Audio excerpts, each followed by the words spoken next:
See, this is a difficult question to answer. I always say when you're talking of physics, chemistry, maths, you have a situation where you have a question, you have an answer. You put in the information, you get an answer.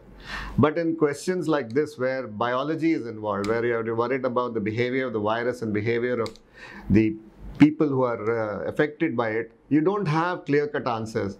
And you will find that most of the times the answer will come with, it depends. Now the question is, should we leave off a year of school or not? This is something that I think most parents should decide on their own. I'll give you two situations. Say suppose you have a situation where there is the parents are in a position to devote their entire time, their entire energy, and they have enough free time and resources available to spend with their children. They have enough space in their homes available. They feel they're confident to guide their children in the case of in their studies. Well, homeschooling is an option all around the world. There is a concept called homeschooling, and if you parents feel that they're confident enough to homeschool their children and they have the resources and facilities available, well, this is the time that you can say, yes, I'd prefer to do that. But to my mind, 99% of households are not in that category. You have so many situations, and then you have to now balance. If you're going to keep your child at home, what is the risk? If you're going to send your child to school, what is the risk? In both cases, the risk is not zero, the risk is not 100%. This is what we must understand. We are balancing both the risks and both the situations and deciding what is in overall better for our children. And just to say that child is staying at home, even from the neighborhood, if you can acquire the infection. If the child is going to school, yes, that is also a risk. But overall, to my mind, it is more difficult to keep the child at home and properly supervise and look after them than send them to school. Because at school at least there is a period of time in which the child is supervised, the teaching is there, it happens, but which at home it's not really possible most of the time. So if you ask my personal opinion, I would say, and it is also probably better in the children's mental health to go to school rather than to stay confined at home for a year. That is also a factor that you have to take into account. So this is not a scientific yes, no, question that we can say, yes, it is, you should or should not. But overall, looking at, for the vast majority of children, my personal opinion would be that once the government gives the guidelines for schools reopening and says, okay, what kind of precautions schools should take, what kind of precautions teachers should take, classrooms should be there, whether you just have half the children on one day and half the children on the other day so that the spacing is there, the children wear their masks, then in that case, it is they're making those guidelines based on what is in the children's interest. It's not something that's arbitrary. So then in that case, I think it makes sense to wait for those guidelines to come. And once schools are reopening with proper guidelines, yes, then definitely the balance of evidence, I would say, it's not 100% either way. The balance of evidence would say, send your children to school and let them not lose that year. I don't mind about the fact of losing a year in the term of their career, whether they finish their 5th standard this year or next year may matter very little. But the point is, if you're losing a year due to some circumstances which are beyond your control for health reasons and all, it's different. But just losing a year because you're just sitting at home out of the fear of what is going to happen or the fear that the school is sending a child to school is more dangerous than keeping the child at home. I think that is not good in the child's interest also. So in that respect, I think you all have to make the decision yourselves, but this is how I would suggest you make that decision. Weigh both sides, see what is in the child's interest, and once the guidelines come in as to how schools are functioning, it makes sense to try to see whether it's okay for you to follow those guidelines.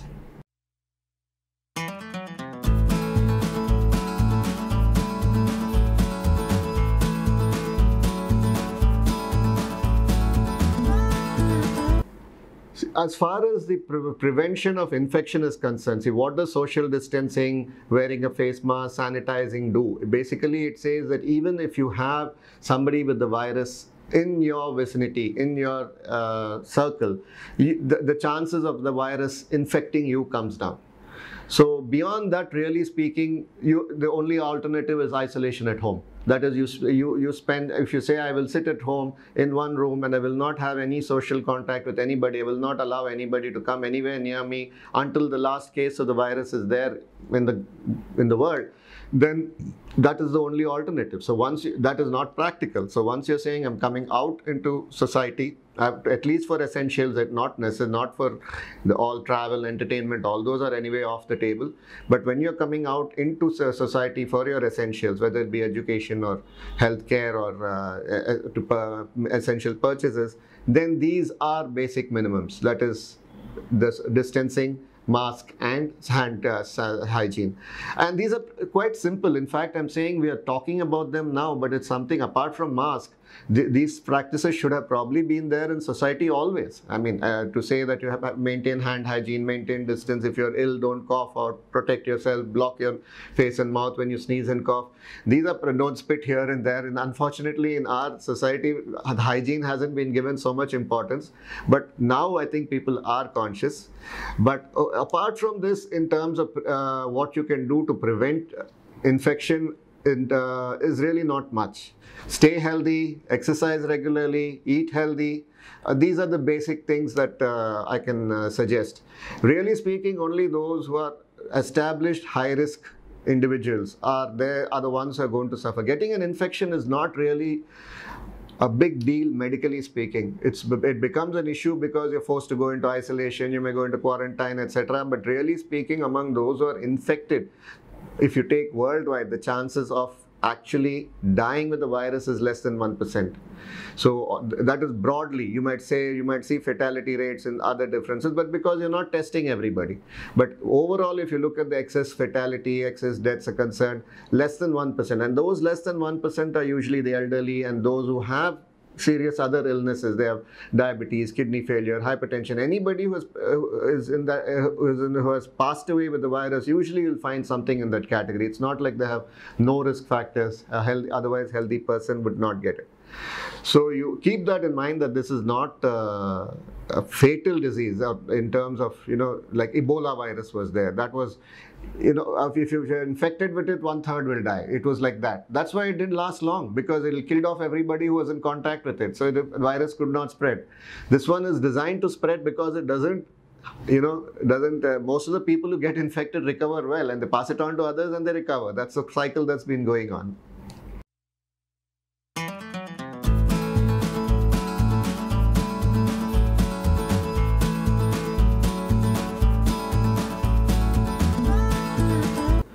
Wearing a mask, I think, is pretty basic, and that is something that everybody should get used to, whatever the age group. I know it's difficult for children to get used to wearing a mask all the time, and they may feel frustrated, and they may feel, they may not agree that easily. But I think with time they will also get used to it. Once they see everybody doing it, it's peer pressure. They just realize that this is a normal, and that is what they will follow. But yes, I would say, even though children as such are not susceptible to the disease, they can get infected or not also, we don't know, because most children are not even being tested. But really speaking, there is the children around the world, wherever the infection has come, there's been a very low percentage of children even being admitted to the hospitals, let alone going into ICUs, etc. So here the risk is not to the child. You can say, okay, if my child is not at risk, why should he wear a mask? The problem is, what you have to consider is the child can carry the infection from the source where he is to bring it home, and then maybe the elders at home can get infected. So it makes sense to try to make sure your child is not infected, even if he is infected, his risk is negligible. The health risk in terms of children is actually very, very low, almost negligible. Below that, I mean, that 1% also doesn't count. But you are worried that they may transmit the infection to others at home or others in their vicinity who may be vulnerable. So it makes a lot of public health sense for even children to be wearing masks all the time at school and whenever they're outside, apart from their primary family home. So yes, I would encourage that.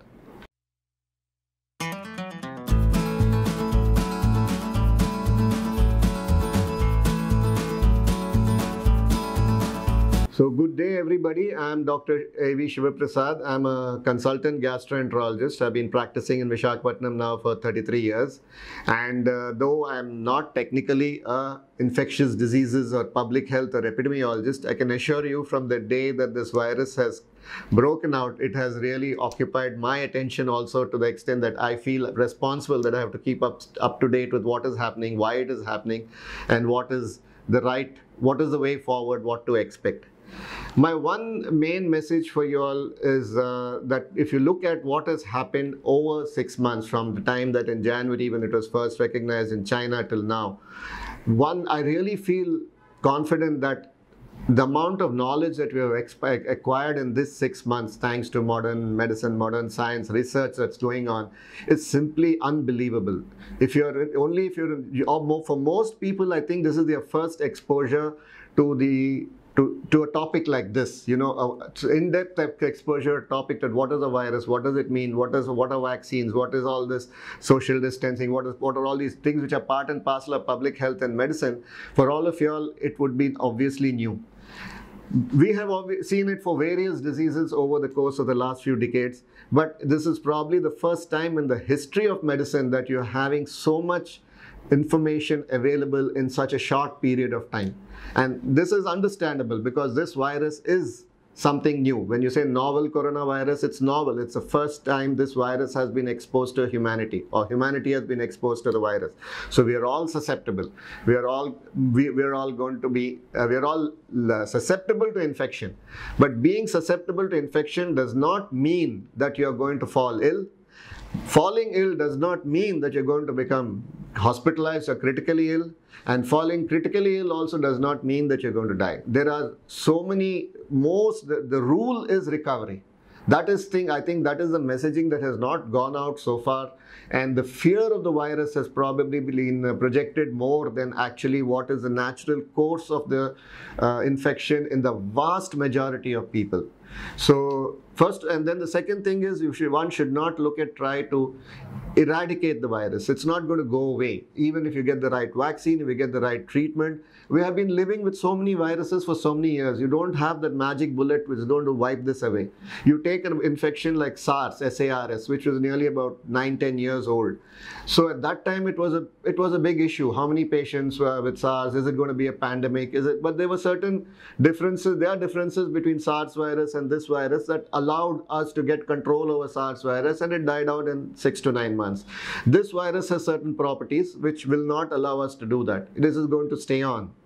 But even today, after 9 years, you still have patients with SARS viruses getting admitted in hospitals and treated and recovered, and we just shrug our shoulders. Okay, it seems to be part and parcel of any other viral illness that is coming every year for some people or the other in the community. So coronavirus is also going to transform into that kind of a virus, whereby within the community every year some percentage of susceptible population will get infected, and they may fall ill and they may recover. That is what one should expect. Please don't expect that we're going to find the answer to cure it or eradicate it or conquer it and all. That messaging, I think we should not be holding. We should be practical, we should be realistic. The most encouraging thing for me is, if you're looking at the trend over time from January to now, though the number of infections is going up globally, you must be following, or if you're seeing the number of infections in each country, how it's going up, the death rate is not going correspondingly. Even if you look at a country like US, if there's a wave of new infections, the curve for the new infections is going up like that, the death rate is coming down. They had a problem in the beginning of March because probably they weren't prepared, and that time there was a high fatality rate even in states like New York and all, where the epidemic broke out. But since then it is declining. That is the amazing. If you just look at daily new deaths, and even in US, it is declining steadily. And this is a trend overall. Yes, the proportion of patients who are dying is coming down. So which means we know how to manage those who are critically ill and how to make them recover. But the vast majority, 99% of them, won't even need to reach a hospital. You're just isolating them. To me, the greater difficulty is the logistics of isolation, not the disease. So if I am getting infected, I cannot treat it as just like another virus and just stay at home and take rest. I would need to go into quarantine. I would need to go into isolation and then be there, and then I don't have control over where I go. And so somebody is going to decide for me that no, you go here, you go there, you can stay home, you can't. So that is the bigger difficulty, rather than actually if you're getting infected with the virus. For me, for most people, that should not be an issue. So those are that is the kind of fundamental message that I'd like to convey. You can be positive. You can be, that the knowledge and science is improving. Management of patients who need it is better. Understanding who needs hospitalization and not is getting better. We can manage how to treat, how to trace. That is improving. And don't look at, even if a vaccine is available, it will reduce the percentage of people who are susceptible, but don't expect that a vaccine will solve the problem. It will come, it will help us. It is another weapon in our armamentarium. So like that, every weapon that we are acquiring is out of knowledge. Even if you take the recommendations for masking and these are two common things I'll explain. So for instance, very encouraging data has come that the virus doesn't easily transmit from surfaces. That is, if I have touched this surface and you have touched this surface, it doesn't mean that this surface is going to take person to person, maybe 10-15 minutes also that you're together with that person in that room without protection. And only those category of patients, people appear to be likely to infect it. Everything is theoretically possible. Can it occur? Can it occur? Is it possible? Is different from, is it probable? Is it likely? Is it something that we need to base our whole actions about? So in that respect, this was a very encouraging data that has come, that fomites, that is surfaces don't transmit, people don't get infected. You may be able to take a swab from the surface and isolate the virus, but that doesn't mean that somebody is going to be infected from that material. So though there are so many bad layers at which you can say that that the things are not as bad as we feared. So this is also where science goes. You learn and you change your recommendations. But the problem is, many people believe that once a recommendation is changed, oh, now we are confused. First they said this, now they're saying this. But that's not the way. That's because we learn. We are learning. Every month we are learning about what's happening. So please go along with whatever is the latest and the best recommendations. All of them are based on the fact that we are learning something as we're going along.